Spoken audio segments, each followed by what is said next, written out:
Got ghosts? Don't worry, some real-life Ghostbusters are just a phone call away.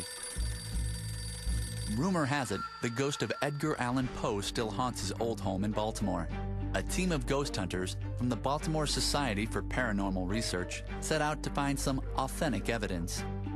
These guys have ghost gear, and they're not afraid to use it. This is the coveted tri-field meter. Over here is our electronic voice phenomenon kit. The concept here is to record ghosts on tape.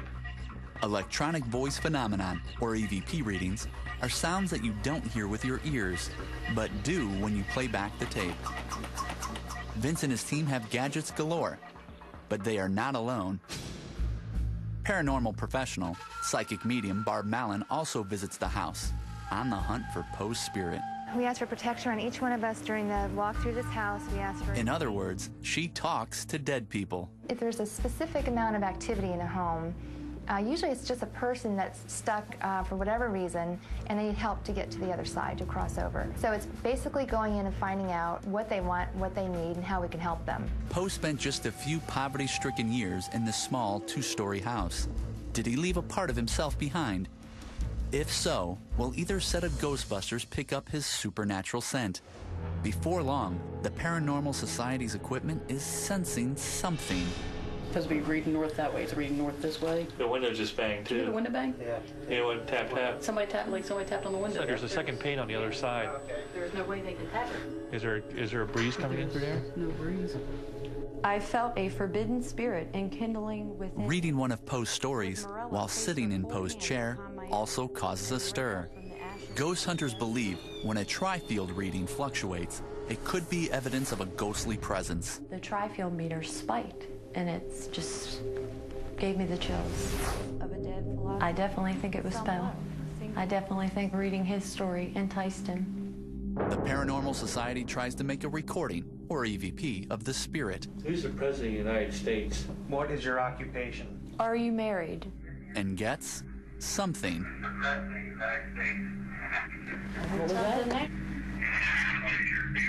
Rewind that. Yeah. Back a little bit. There was something that was, there was something that was on there. But what is it?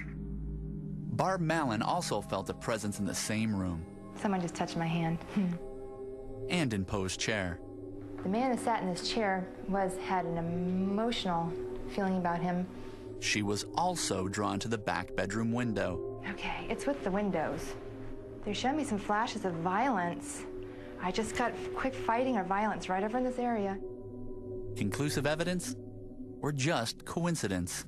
This business, you really don't want to say definite, absolutely 100% sure, but I would say there's a really, really good chance something actually paranormal was happening in the Poe house tonight. At first, I felt that the presence was with me. I felt very emotional. It felt like the person was here in the room, very briefly, but very, very strong. So yeah, I felt like I had a presence with me sitting in the chair. Do the similarities prove the house is haunted? No, but if you appreciate Poe's creepy prose, you too may be able to feel the eerie vibes at 203 Amity Street. Not everything that goes bump in the night is a visitor from the beyond. Before you conclude that your house's flickering lights, strange creaks, and cold spots seem to spring from a spooky source, first look for the rational explanation. Nighttime noises coming from the fireplace? Moaning in the walls? It might be infrasound, low-frequency sound waves that are inaudible to humans.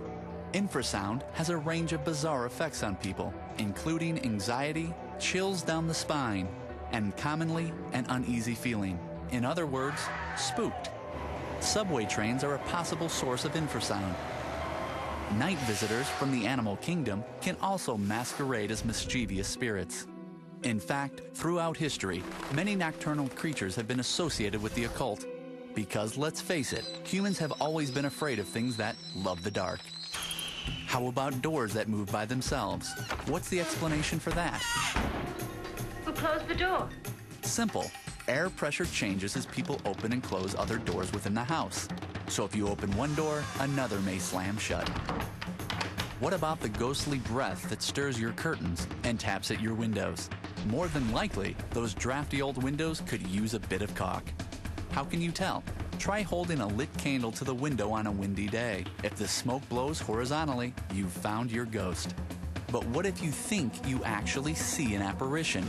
It could be your peripheral vision playing tricks on you. In humans, this type of vision is weak, especially when sensing color and shape. Only you can decide if you trust your own eyes.